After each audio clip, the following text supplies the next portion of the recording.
This is Micah Riot, and you are listening to Ink Medicine Podcast. Welcome to the studio. Thanks for having me. Evie, why don't you introduce yourself and just tell the people where you work, what kind of studio you have, and how long you've been tattooing. I'm Evie. Professionally, I'm known as Show Pigeon.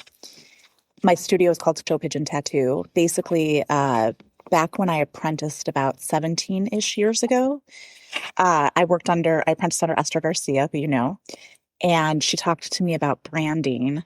And at the time, it was pre-Instagram. I guess MySpace and Tumblr were around. Mm-hmm. But she said, think about how you're going to brand yourself. And if you want, you should start a website. And do you want it to be your name or do you want like a brand name? So I came up with Show Pigeon. And then once Instagram started, I was Show Pigeon because I already had that. And then you know how that goes. People know you more as your Instagram name than your actual name. I just ran with it. So now I sign my paintings as Show Pigeon and my studio is called Show Pigeon. And a lot of people know me as Show Pigeon. How about that? Where did you get that? How did that come about? Oh, well, I love pigeons. I feel like they are very underappreciated and misunderstood. And I think that it parallels tattoo as an art form in the way that tattooing is an art form in and of itself, right? But there's a lot of people, for the history of tattooing, there's been a lot of stigma around the idea that tattooing is not an art form, that it's something separate from art. And I even feel like now there's, sometimes it's an internalized stigma where a lot of tattooers feel like they have to be a certain kind of tattooer in order for it to be art. But I really strongly believe that every type of tattooing is art. And I believe in outsider art and folk art and commercial art. I think it's all art. So I liked the idea of the comparison where a pigeon is just as beautiful and worthy as a peacock, for example. And a show pigeon is a term for, how there are like dog shows, like the Westminster show. They have show pigeons and they're fancy pigeons raised for show. And I like the idea of a pigeon that's proud to be a pigeon.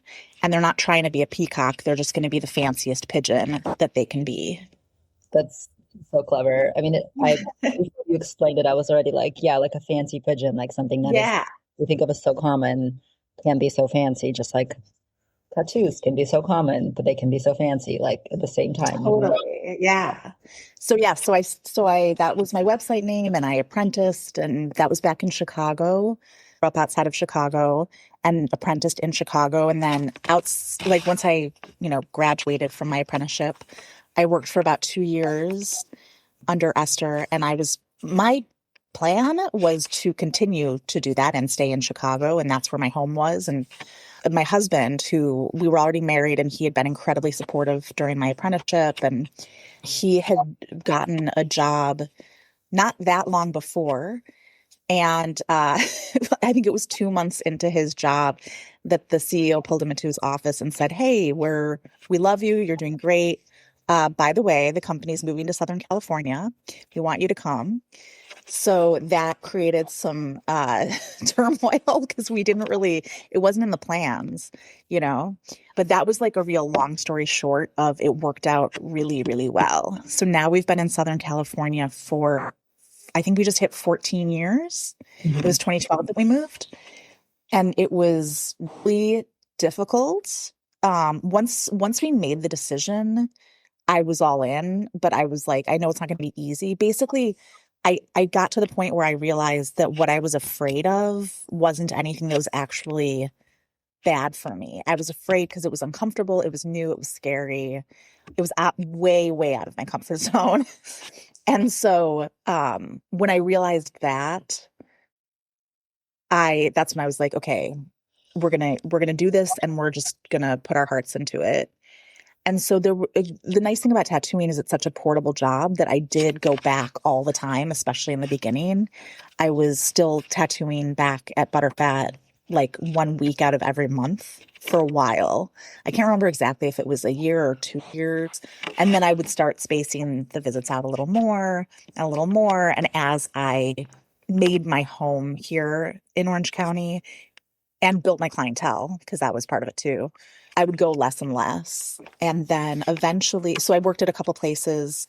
First, I worked at a real short-lived place, short-lived for me, place that was just not a good fit. It was more like your, not exactly only walk-ins, but more just bare bones, a bunch of dudes competing and not real crazy about women being in the industry or really anyone competing with them, any new person coming in. And that just wasn't a great fit. So then I found a place that was more art focused. It was in Laguna Beach and it was part of the Laguna Beach Art Walk. And there was like a tattoo studio and gallery. That place doesn't exist anymore, unfortunately, but it was great while it was around. And then the owner was more experienced in fine art. She had more of a like fine art background. So that is when I learned about how to frame and mat my paintings, how to put on a solo show. I got really involved in curating the shows.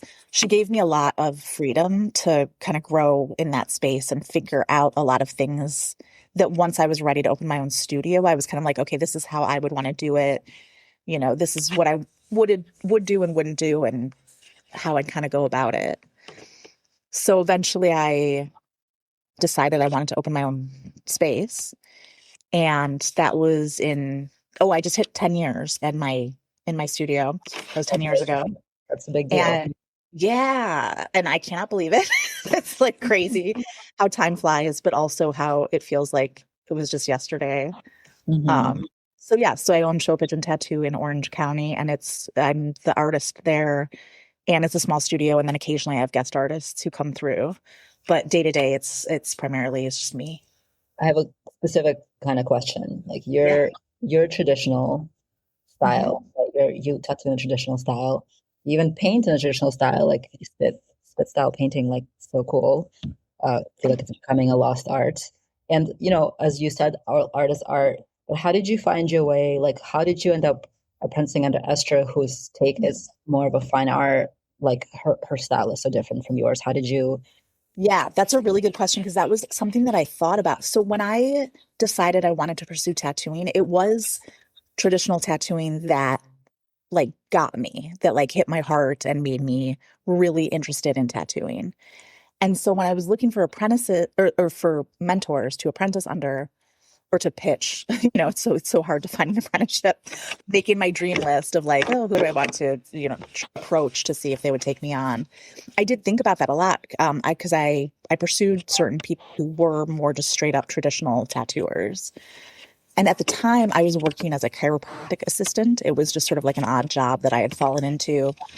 And one of the patients there had been tattooed by Esther. So she mentioned, oh, you should check out this artist. And I looked her up and her work was undeniably fantastic. And I also really loved the idea of learning from a woman. And she was doing something that not a lot of people were at that time. I consider her to be like a pioneer of the private studio era. That was just not a thing. And I'm not saying she was the first person ever to do it, but I believe she was among that first wave of people who wanted a more private art focused tattoo experience for their clients and for themselves. So, her work has grown such a lot. There were traces of not necessarily straight up traditional, but like her work wasn't as far from mine back then. Mm-hmm. And I could see enough of like, well, she clearly knows what she's doing. And I thought like, it's worth considering this as a possibility. And then basically everyone said no. And I reached out to her and I was like, I'm sure I won't hear back from her or she'll say no. But it's worth just reaching out and seeing, So I sent her an email with some examples of paintings that I had done, like very rudimentary tattoo flash. And to my surprise, I heard back from her about 2 days later. And she just like phenomenally serendipitously was actually interested in finding an apprentice, which is crazy. Like that timing was just insane. And she said at the time, she's like, I've tried a couple people out. They haven't quite been the right fit. I like what you have to say. I like the examples you sent me. Let's get together for coffee and just like talk. So we got together and we talked. And then she was like, well, why don't you come over on Monday? And no promises or anything, but you know. And then by maybe like a month later, she was kind of like, okay, I think this is official. I think let's do this. And she was really amazing about, she never tried to turn me into the tattooer that she was. She also was still growing. I mean, because one of the amazing things about her is that she is always growing. Like now at this point, she's been, I forget if it's 25 years or almost 30, whatever it is, 27 years, something like that. She's not one to coast, and not even like in a, it's just like what fuels her is the growth. Like that's what excites her about tattooing and art, and she's always pushing herself, and that was something that appealed to me and she really instilled in me. So she was very much about me finding my own style. And she knew that I loved sailor tattoos. And so she taught me to spit shade. And she had a real respect for tattoo history, even though like her style was already at that point diverging from that. And by now has diverged so much from that. But she has a real respect for it. And she like assigned me homework of like, read this book by this old school tattooer and his life story, and you know, learn to spit shade and make traditional flash, and take this see this traditional flash piece. I want you to paint exactly that so you can see what's involved in painting the way that they painted. Now I want you to decide, you know, how much gradient you're going to use and how much negative space you're going to use. And then what was interesting was there was a lot of crossover in what our styles were, that I think she has said before. She's like, you know, it's funny looking at our work. I think a lot of other people wouldn't see the connection, but she says she can still see the connection and the similarity in our work. And I know what she means. And I think that because I definitely, obviously my work is based in traditional American, but it's not really straight up traditional. It has a real heavy vintage illustration influence. Even like Victorian through the 1960s is the kind of time frame I think of. And I do feel like a lot of that was influenced by Esther and her interests, and the way that those interests coincided. I've always loved vintage and antique and ornamental. And so even if our, like the actual techniques start to diverge, there's a lot of subject matter that gets us both excited. We just then kind of interpret it in different ways. Her work is heavily referential, and as is yours. So I understand what you mean. Yeah, like referring back to like illustrations, antique illustrations, vintage prints, like all of that. I feel like it's like something, you know, when I apprenticed in a kind of a traditional shop, and there really wasn't any of that, like any of that thoughtfulness. Like, I mean, no one really apprenticed me. I kind of just like was there, you know. But so like this idea of using vintage art is so new to me, and it's so interesting now. You know, I'm like 18 years in also. Inspiration from Esther, you know, like we had discussed using some of that vintage illustrative stuff for like cover-ups, and not having to make up every single thing that you do, but like referencing it from art. And I mean, even though it's like the oldest practice, it's new to me. That was like a big thing that I learned from Esther, because that was before Pinterest or whatever, but there was like Google and the first page of Google. And she was like, you know, if you just Google something and use an image reference off the first page, that's going to be the same tattoo that everybody else has, because their artist is also doing that. So get as much physical media as you can and actual books, and like go to a library and go to, you know, take your own photos of a floral arrangement, start to, you know, anything you can do to make it unique and from a source, you know, just investigate a little more instead of just throwing it together. like unique with a reference to like something classic, right? Like when people balk at like say a rose tattoo, and I'll be like, this is the most classic thing. Like you can't overdo a rose. Like there's many, but this is the most classic possible flower. I totally agree. You know, it's funny. So before I was a chiropractic assistant, I worked at a flower shop, and I used to be like a alternate kid who was like, "Ugh, roses are so typical." And then I and then I worked at a flower shop, and I finally understood why roses are so popular because I was like, "Oh, they're perfection. They're gorgeous, and each one stands out beautifully." And like I finally understood why it's as classic as it is. Yeah, in the exact same way that you're saying. Like if you just glance, maybe you'd think it was the same each time, but it's definitely not. I mean, literally each rose is unrepeatable. Like each one is unique. A And Gerber even among traditional tattoo references, there's so many different ways that people captured or represented a rose because a traditional tattoo rose doesn't really look like what a real rose looks like, the way that the petals are. So there's different ways that people would capture it. And I really love all the different, you can make it a little more frilly, you can make it a little more smooth, more like bulbous and rounded in the center, more organic. There's just so much you can do with it.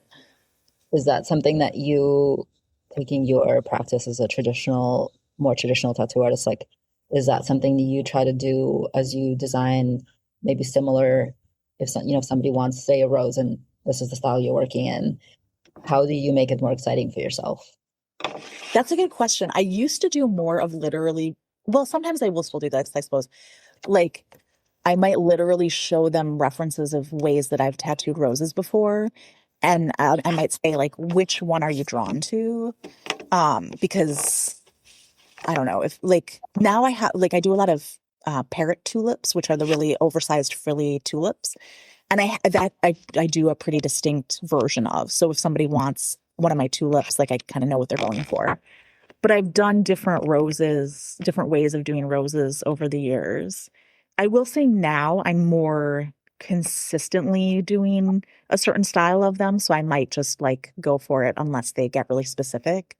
But yeah, that is like a way I have certain versions of things that I tattoo, and if somebody's interested in a particular thing from me, I sometimes do send them just what I've done in the past and say, what is it about this one that you like? What is it you don't like? And, what could we change that would make you love it even more? What do you do when somebody comes to you? This happens to me a lot, and they say, I love your style, I like you, I like your website, I like what you stand for, can you do this for me? And they give me something that is not reflected in anything that I do. And the thing is, like, I grew up in a walk-in shop, so I can do almost anything. Maybe the only thing I Yeah. would put somebody away for is a portrait because it's just not, I'm not practiced at it. But I'm just like, you love my style, where? Like, Yes, so totally. because you're even more specific, like, what do you do if when that happens to you? Because I'm so specific in my style, it doesn't happen a lot anymore. I can't even actually think of the last time it happened. People pretty much know what they're getting, right?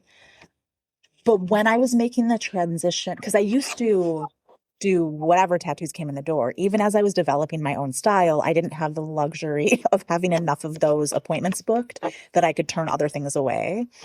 And I also, when I worked for other people, I was always less brave, I guess, about taking those kinds of stands and drawing those kinds of lines because I felt sort of like beholden to the owner of the shop and I didn't want to turn away work. And, once I went out on my own, I I thought to myself, okay, like if I want to really narrow things down, this is the time to do it. And if I have nobody on the books, then I can just start accepting other projects again. But I'm just going to give it a try. I'm going to try turning away things that don't line up with what my style that's developing is. And so it worked out really well. I would say like, oh, I'd be really friendly. I work through email always. So I'd be, oh, thanks so much. Love your idea. It's not a fit with the style I'm developing or working in or whatever specific thing I would say. but then I would recommend someone and I'd say, this artist is great and will do that idea beautifully. And so I would always, there's so many good tattooers in the area, and every area mostly, but it's like when I was first in Southern California, it's like very populated with tattooers and a lot of really talented tattooers. And so it wasn't hard for me to ever send them to somebody else. In fact, I really enjoy doing that. I love kind of like matchmaking. I'll have clients who either they want something that's not in my wheelhouse, or they have their sister or their friend or whatever want something that's not in my wheelhouse. And I actually get excited to recommend people because I'm like, oh, you got to go check out this person. And I'll like give them the whole lowdown of like, this person I've never met in real life, so I can't attest to their personality, but their work is immaculate and I've heard great things or whatever. Or I'll say like, my one friend, Chelsea Jane, I just the other day was like, she is a wonderful person and a wonderful tattooer. You can't go wrong. Like, definitely go to her. Or, there might be someone like there's someone that I've said before, oh yeah, she's fantastic. She's a little bit socially awkward, so don't take it personally, but like she'll kill the tattoo. It'll be the most beautiful tattoo you have, I like to kind of matchmake and help people because I really do believe in finding the right artist for the job. One of the things that's like amazing about how saturated the industry has gotten is there's so many talented people doing their own kind of thing. And so and getting back to apprenticeship stuff, like I feel like this was instilled in me by Esther. That was also very different from traditional shops, which are very competitive. She had the real attitude of like being of service to your clients and to your art. And basically, like, why would somebody want a tattoo of mine that's half-assed? Why wouldn't they want to go to someone else that will full act it, and then they can get one from me that's the perfect one for me to be doing. It's harder when you're hungry. And I do think when you're earlier in your career, it's important to explore different styles within a certain range. Like there are certain things, when I started, I was all about full vibrant color, all the colors in the crayon box. And if I had never tried black and gray, I wouldn't have realized how much fun I like the challenge of like a limited color palette, contrast and balance. And I never would have realized that really it works for me much better to work in very limited color. Then like once your style is developed, you know what you do well, you know what is not for you. And so I don't mind turning people away. I just try to do it as respectfully as I can, and in a way that makes them realize that I'm doing it out of care for them. Mm-hmm. It's hard for me to turn people away. I'm getting better at it, but oftentimes it's when people come and they're like, I've been looking for somebody with your vibe, like I feel so safe with you, like you're queer or whatever the thing is. Like, it was actually interesting this morning. I was speaking with a woman, a Polynesian Hawaiian woman, and she said, I've only ever been tattooed by white people, and I'm so excited to be tattooed by a person of color for the first time. And I'm not technically a person of color. My past is ambiguously raced, and I'm an immigrant, and so I had to come out to her as beige. Yeah. I haven't grown up having the white experience, but I'm technically a white person, and I just want to put that out there so that you don't feel like I'm, misrepresenting myself. I literally never say anywhere that I'm a person of color. I just have whatever vibe I have. But she was so excited. She was like, okay, yeah, but like I still feel like you're different from other people I've been tattooed by. And, we talked, and, I will tattoo her.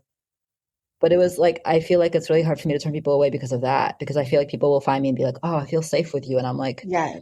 And so often, people don't feel safe with so many. So this is such a good point. And I think this is where, like, as a recovering people pleaser, this is like something very much that I've worked on as well, because you want to be able to help everyone and save everyone. Mm-hmm. But it's not great to be in a position where the reason somebody wants to come to you to get your artwork has nothing to do with your artwork. So that's, I think, where, well, ideally, that's where building and knowing your community and having people to recommend is great. But short of that, I think it's also drawing the boundary that it's not your responsibility to care for someone else beyond what is healthy and reasonable. But that line is murky. What is healthy and reasonable, and where do my needs end and begin? And like the experiences that we have with our clients can be so kind of vast. And I know that like starting out, people would like trauma dump or whatever, like at that time, just listening, just providing the container, just totally being there for them, and it was so exhausting and draining sometimes with certain people. Totally. And then I learned to have a bit more boundaries, and now I don't let people trauma dump immediately. Like they wait to know each other more. Right. And that's when it becomes more appropriate, right? Because then we know each other more. Conversation's part of my service most of the time. For sure. I like having conversations with my clients too. Yeah. Yeah. And so like I hear these wild stories, and it's most of the time like this is fucking sick. Like I get to be someone's therapist too, and I don't mind it. I know a lot of tattoo artists do mind it and don't want that their experience. But what helped me with that was, so I'm heavily therapized. My dad's a psychologist, and I grew up like very pro psychology and started seeing a therapist when I was young, and have seen therapists, and psychiatrists, and I'm all about it. And so there was a point where I went from in my armchair psychology of someone like realizing, okay, wait, but I'm not a therapist, right? So that means I get to, like, I'm not bound by it's actually probably, for an actual therapist who's gone to school, there's probably a healthy way that they deal with this too, that I don't even understand or know of. But my idea of like being supportive is just kind of like being a yes person to them and just like being supportive of any of it, right? But then when I was like, well, I don't have a PhD, and they're not coming to me for that, I can just kind of like say what I actually think. And I'm good at like keeping it respectful, and I was going to say I don't say everything I think, but I don't think anything terrible either. I'm pretty non-judgmental these days. But I do, like if there's something to challenge, I might challenge it a little bit. Or if there's something to change, if there's something that gets really intense, I might just change the subject or kind of lead them in a different way. Or, and I have to remind myself, like, it's not my job. Although I enjoy getting deep, that's not my job. So if it starts to get weird or uncomfortable or inappropriate, I can kind of steer it away or challenge them on something and not let them use me as a ChatGPT therapist that just tells you what you want to hear. Yeah, same. Yeah, like I don't have a problem with challenging people, but it doesn't always turn out great, honestly. Yeah. Maybe a story. For me, it tends to be pretty good. Yeah, totally. We'll talk about that off air. So speaking of like relational dynamics in this space, like, have you had an apprentice? Have you had that experience now? No. So I've had I had like an ill-fated, as most tattooers did.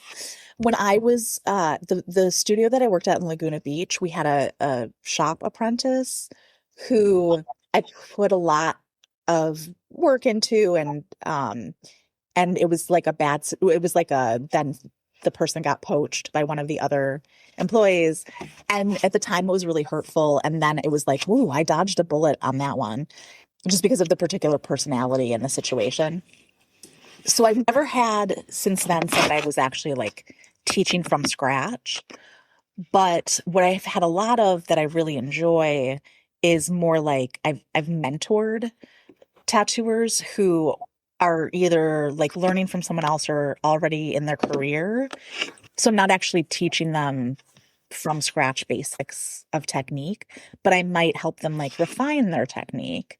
Or one thing that I love more than even the technique side of it is just helping them grow in their career and figure out kind of the marketing, the business aspect, the where they want to be and where they want to go, helping them sort of set a goal and figure out ways to move towards that. That's something that I really, really, really love doing. And so I have a couple of folks who I did that like informally with, and now I actually offer it as a consulting services, creative consultations, where people, because of course I wouldn't have enough time to do that for everyone who wants it. But like if somebody that I don't really know wants to pick my brain, I can charge them a small hourly fee and just answer and help them out with whatever. Why don't you actually like speak more to that? Because I feel like I don't really know who listens, but I feel like maybe younger tattooers do sometimes listen to this podcast. So please, give the kind of broader strokes. Like, it's a service you offer. How does one find it? What does it cost? And what does it entail, I guess? Sure. So on my contact page, I break down my services. So I have the up for grabs tattoos that I do, the custom tattoos, and then consultation services. And I say a little bit about that. And basically you email me and we talk about your needs. But for consultations, it's $150 an hour. And most of the consultations I've done are just somebody wants to talk for an hour. And that we get a lot of headway. There's not many people who require, I suppose, more than that. Then there have been situations where there's one in particular, a gal who opened up a tattoo studio. We had like regular check-ins where we would touch base and do an hour, as needed, maybe once a month or every season eventually. And I was helping her with all sorts of things like, how do I know how to hire somebody? How do I what do I do if the artists in my studio aren't as clean as I want them to be? How do I address that? Anything really at all. I really like, it doesn't have to be a tattooer. I've worked with other people who are like creative and they're not sure. Maybe they want to become a tattooer, but they're not sure. There was somebody that I had who is an illustrator and a fairly successful illustrator, but she also loves tattoos, and everyone in her family and all of her friends were always saying like, you should be a tattooer, you should be a tattooer. So she felt like, should I? But she wasn't sure. And so she met with me, and it was great because ultimately what we figured out is that it wasn't the right fit for her. She didn't want to be a tattooer. And so instead we talked about what other things might be a better fit for her and came up with some goals. It was awesome. She's doing great. And I was super happy with how that went. I had another person who was like a tattooer who'd I think at the time had been tattooing maybe 7 or 8 years. And, when if we're lucky enough to have apprenticeships, a lot of people are more self-taught, but if we're lucky enough to have apprenticeships, sometimes the apprenticeships are not great. Even the best ones, you only have access to one person's brain, right? So like, as you continue in your career, and if you're not lucky enough to still be in touch with your mentor, maybe you weren't close or whatever, like it's still great to get some guidance or pick somebody else's brain or get like a different perspective. So there was someone who was very talented, and from my perspective, looking at her work, I was like, oh, what does she even need to ask me about? But once we talked, it was really just logistical things. Like she did a lot of black and gray, and she felt like when she was tattooing, it would end up with less contrast than she was happy with by the end of the session. And so I just brought up the idea of like, oh, well, do you do a shading study first? And she said, what's that? And I said, well, instead of just being prepared with the outline, if you draw out kind of like what you would, how you would shade it in, then you can play with how much contrast you want ahead of time. And then you give yourself a template so that as you're working, you're sticking to that. Because otherwise you can start to be like, well, in the moment, like you overdo it a little or you underdo it a little or you get nervous. But if you've already tested out the different ways, and for her, that was like a real breakthrough where she was like, I never thought to do that. And that would make such a difference. And she followed up with me later that it was already like pretty immediately. She noticed how helpful that was. Yeah, it's really anything you want to talk about. I've done, like I said, I've curated events before and art shows, so I can help somebody figure out logistics of that. My favorite is really if somebody feels like they just are kind of stuck in their growth as an artist. I help them sort out kind of like, what direction do you want to go in? What would actually bring you joy? And then what are these practical steps and goals we can set to get you there that are bite-sized, reasonable, and doable? I feel like we oftentimes create services or do things that we wish we had access to as a younger self. At times could have used such a service. And I have utilized Esther that way as a friend and a mentor and a colleague. But I can see the appeal of doing it too, as like somebody with some experience under my belt. Like, have you ever had a coach like this that you came to yourself besides Esther? Oh, that's a good question.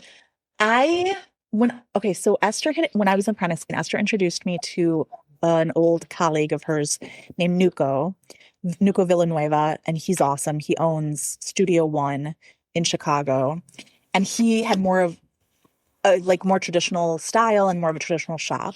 So she introduced me to him to see if he would take me on like once a week to just kind of hang out at his studio and help out so they could get the vibe of like a more traditional shop.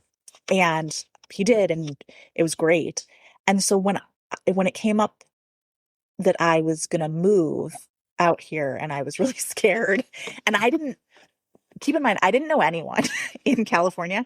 And this was, I think Instagram existed, but it was like literally the first year of it or whatever. So it wasn't like you could connect with artists in another state and be like, hey, can I come do a guest spot? It just wasn't like that.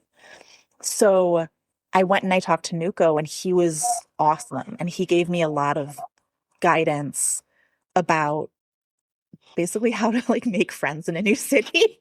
He was like, because I was really intimidated to just walk into a shop. I was a real email kind of gal. These places are full of dicks. Sorry, but it is. Yeah. The Bay Area, shit that people would say about, I worked in a women's shop. It was like the women's shop, queer shop, and we would get Best of the Bay every year. And the men around us, like Black Heart Tattoo, like these famous places, the shit that I knew that you were talking about us because clients of mine would be like, do you know what they're saying about you? Like, these people were fucking dicks. And like sometimes I tried, like I went in there talking to a machine maker, being like, can I buy a machine from you? The guy was like a dick to me. But sort of the advice he gave me was like, that's how you know if they're dicks or not. Is you walk in, you get a vibe, you can just leave if they're an asshole. But if they're not, that's cool. And then he suggested this thing that was like life-changing, which is like this small thing. He had somebody do this to him, where somebody who was a tattooer in, I think, Brazil was in town and walked into the shop and talked to him, and he was really nice to them. So then when they got back home, they painted a postcard-sized painting and like weather fixed it, spray fixed it, and then wrote it a note like on the other side as if it was a postcard and sent it to him. And so he had it up on his wall. And he said, do that. Like, go in, just talk to people. Don't say I'm looking for a job. Just say like, hey, just wanted to check out the studio. I'm a tattooer. I'm moving to the area and just wanted to, check out some of the studios that are around. And if they're cool to you and it seems like a place that you might want to work, or even just they're cool to you, whether you want to work there or not, go home, paint them something and send it to them as a thank you. And I did that. And it like was so helpful. It was crazy. Like there were I won't name drop, but there were like certain well-known, well-respected tattooers that I admired that I sent those to that years later I ran into, and I'd be like, oh, hey, and they knew exactly who I was. And they were like, oh, that was so cool that you did that. Like that was because, a lot of the complaint, I think, especially from more established tattooers, is that these kids today don't care and don't have respect for their elders. So if you can show, and I wasn't like, I try not to be just respect everybody, but I try not to like gush over somebody just because other people say they're cool. Yeah. But like if I walk in and you treat me nicely and like with respect and kindly, I want to thank you for that. That unfortunately is not the standard. And It's kind of like So yeah. a thank you letter for, someone came to your party and brought you a gift and you're like, no, and it is a lovely, sweet thing to do. Like when people send me mail or yeah, like Yeah. I have a client who sends me like a Christmas card with her and her kids like every year and it's so nice. Yeah. So nice. That and it's so much more special now even than it used to be because it's really more and more rare to get Mhm. like actual physical mail. Yeah, I just think it's a nice way to connect. Yeah, it was really good advice. And I've used that kind of thing, for a while. Unfortunately, I don't do this anymore because I got busy and I let it slide by the wayside.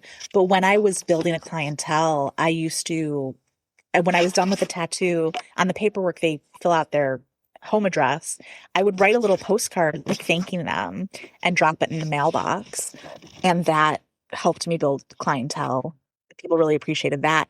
Now I think it's like a sort of a shorthand for it, but I think it's really important to when people who get the tattoos post on social media and tag me, it's fantastic, right? We love that.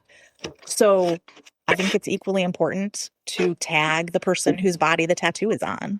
Mhm. So on my intake form, I have a thing that says like, if I post this, would you like to be tagged and leave your handle? And then I tag them in the photo and I mention them in the caption. That's awesome. That's a great idea. Yeah. And I feel like, first of all, it's just a good thing to do because it's respectful and it's a picture of their body.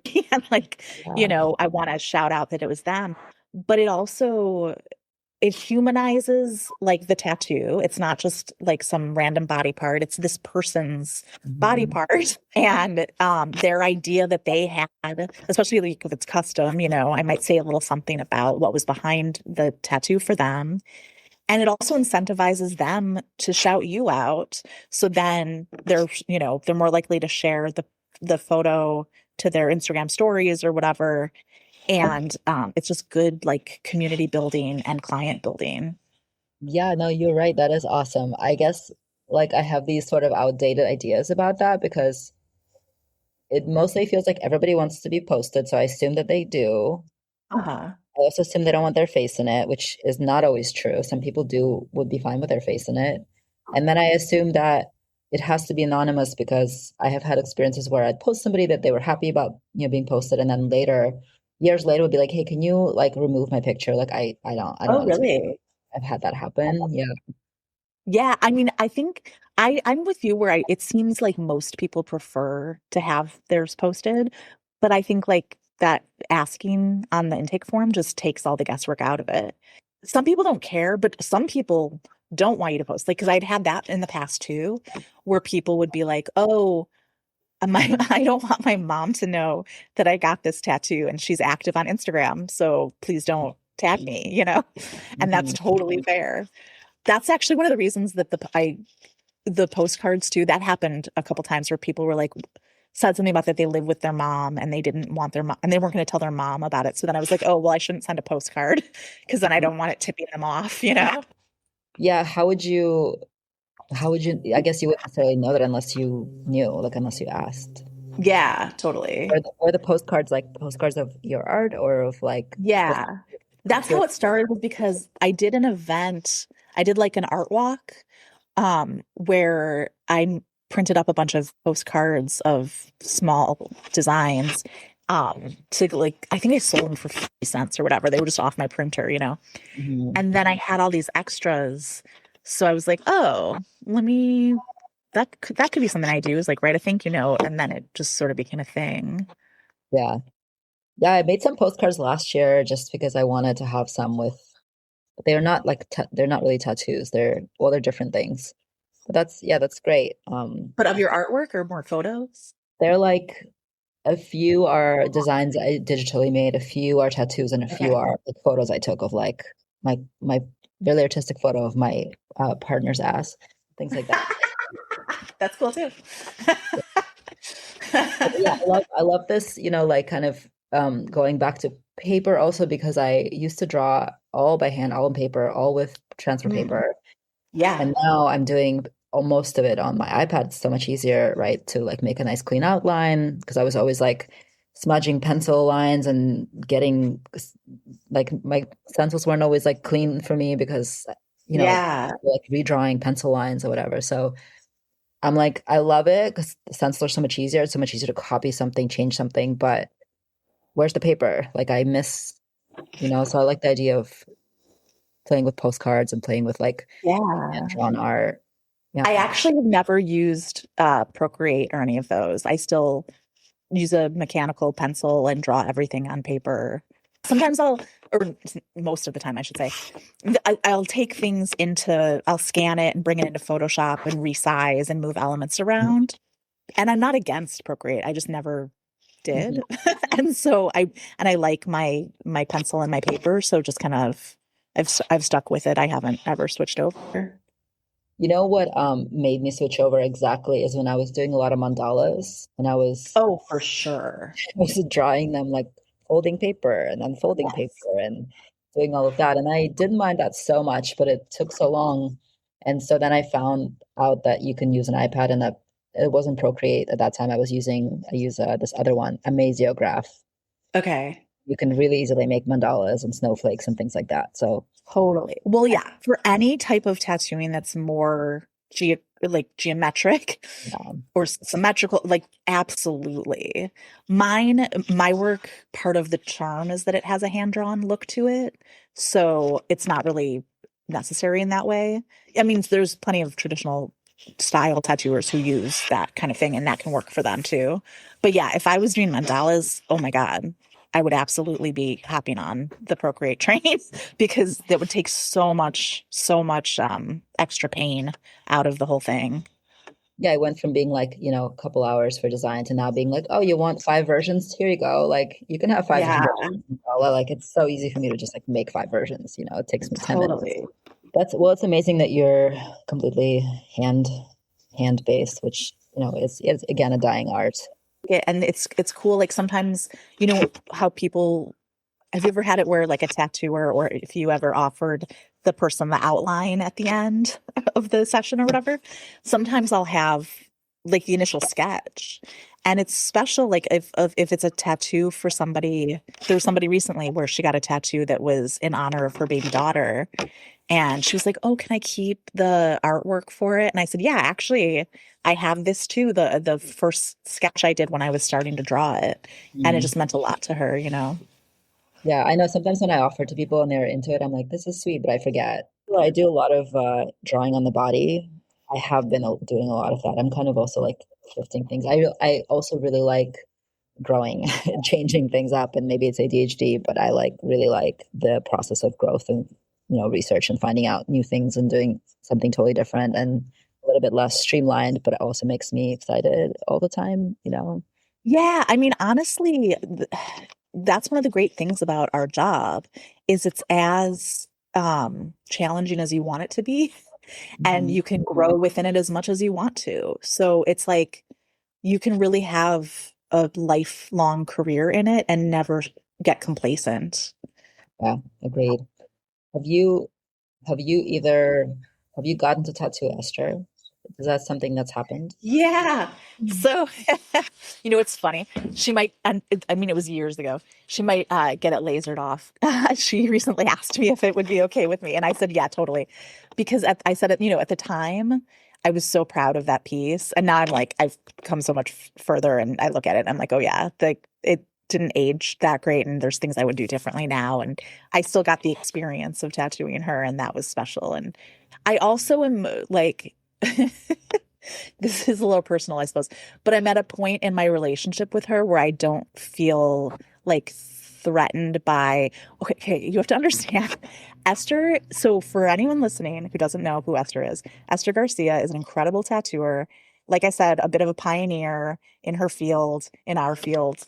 And when I was apprenticing for her, there were multiple people I would run into who were either like apprentices also or people who wanted to learn tattooing who were jealous of me in like a way of like they wanted to like like push me down the stairs and take my place. So Wow. um so there were And over the early years, like that happened a lot. Like there are people who really idolize Esther and felt like there was some sort of competition because I was in the position that they coveted. Why didn't they ask her, you know? Right? I Yeah. know. Oh, there was this thing that the people used to say, they'd like look at me like with this look in their eyes and be like, "You're so lucky." And I'm like, okay, okay, first of all, Like brandishing a knife behind their back, like you're so, yes, yeah. totally, totally. So, I think there probably was a time. I mean, there definitely was a time before. I never asked Esther about me tattooing her. I didn't, I wouldn't have thought that was appropriate. But I like had the like, oh, like it meant a lot to me when she asked me to tattoo her. You know what I mean? And before that, I was like comparing myself to other people she would get tattooed by and whatever. But I'm at a point in my own personal who I am and my relationship with her, where I'm like, that has nothing to do with me or us or what we mean to each other or anything. So like, I mean, although like it would be cool, like if she ever wanted to get tattooed by me again, that would be cool. Like I don't have any stake, any personal stake, I suppose, in her wearing a tattoo that I made for her. Like, you know. Mm-hmm. It's an interesting thing I think about with my apprentice. My apprentice has been with me for 2 years. We have a very close, like familial relationship. People have asked me, have you let Sailor tattoo you? And I've been like, not yet. I think I imagine I want Sailor to tattoo me, but I have this thing, people tattooing me, I want them to be at the height of in the sense that we're all going to be better eventually also because we're all growing, and our skills keep getting better. Totally. Like that's, for everyone it's true, but for an apprentice, it's more true, right? Because they're growing so much faster. Sailor to be at a place where I'd be like, you're now at this place where you like got to this very solid place and now you can tattoo me, but I don't know when that will be. And meanwhile, I have tattoos, like my partner tattooed me, my ex tattooed me, another ex tattooed me. Like I don't care if the tattoo is shitty. It's not that. Yeah. I care. I want the person to feel really proud of it. Yeah, absolutely. Yeah. Yeah. And it's also nerve-wracking as hell to Right. tattoo your mentor. So like if you're doing it, if you're doing it and then you just keep looking back at it. Well, because there's a couple other tattooers that I tattooed very early on who have very bad work by me because I wasn't, I was just starting. And now I'm like, oh man, like I wish I could tattoo them now. What's funny? My dad, who had never been tattooed before I was a tattooer, and he wanted to get tattooed, and I was so excited to do this tattoo on him, but it was only about like 4 months into me being a tattooer. And so there's a lot I would have done differently now, and whatever. It wasn't set up to age well, and it's like, whatever. But since then, I have gotten to tattoo him 2 other times at other points in my career. And those are tattoos that look great to this day. It's really funny. The two newer ones are on his calves, and the first one is on his upper outer arm. So it's easier for him to show that one off. So sometimes he'll show that off to people, and I'll say, "Yeah, yeah, show them the one on your calf that I did more recently." Because I'm like, oh God. Well, why don't you like go over it or something? The old one. I don't know that it even, that's a good question. I don't know that it could be like, I think it's also my dad's 78 at this point. I think it's fine as it is. It's not like the worst thing I've ever seen or whatever. It's also not my style anymore because it's like colorful, I don't think there's improving on it. I think it's special for the sentimental aspect of it and what it was. That's So I think it's as good as it's gonna get. And I still love it and I love that he loves it. I appreciate that there's more recent work of mine on his body to represent where I got to in my growth. I imagine that the people he's showing it to are not like your potential clients anyway. They're like, no, totally. Yeah. No, he's very like this is so funny because he'll probably listen to this and I don't like he's like my biggest fan and he's always selling me to people. And he was like, I was in Spain and I was wearing shorts because I was on this hiking trail. And these people, I noticed they were checking out my tattoo. So I told them all about you. He's the best. He's great. So cool. I'm so glad you have such a cool parent that's so supportive. Yeah, he's wonderful. It's really nice, you know, to be like to be a punk ass, right? And like have a parent that gets it and like is Totally. Yeah, it's funny. My parents, I got into tattooing a little later. I don't know, maybe now it's more normal to get into tattooing. I was in my late 20s, basically. And at the time, it seemed like people were like, oh, I've been tattooing since I was 16 or whatever. Um, for me, my family is incredibly academic. My dad, like I said, is a psychologist. He has a PhD. My mom also had a PhD. She was an educator, a special education teacher. And everybody was just smart and academic. So I went to college and I tried to like do the real job thing. And when it wasn't for me, to my parents' credit, they really supported it. Like you could tell it didn't come naturally. Like they were like, oh yeah, okay, great. You want to be a tattooer? Okay, okay. You know, and then it didn't take long for them to naturally actually really be excited and proud of me. And I feel really, really lucky about that. Like my mom passed 7 years ago, and I still have at my desk a card that she sent me when I opened my studio and just telling me like how proud she was of me. And yeah, like I know so many people don't have that. I feel really lucky to have that. Yeah, I'm sorry you lost your mom. Thank you. It's funny, I don't usually like I often don't mention my husband and how I mean I mention him, but when I talk about like the support around me because he's so integral that I don't even think of him as a person outside of myself, a daily partner who is so gung ho for any crazy thing I want to try. And like when I said, "Hey, I really want to do pursue tattooing and I'm not going to be able to get paid for a while." And he was like, cool, you've been miserable and this is something you're excited about. Pursue it, please. I just want you to be happy. Like, that's so special and cool. That's super beautiful. I love that.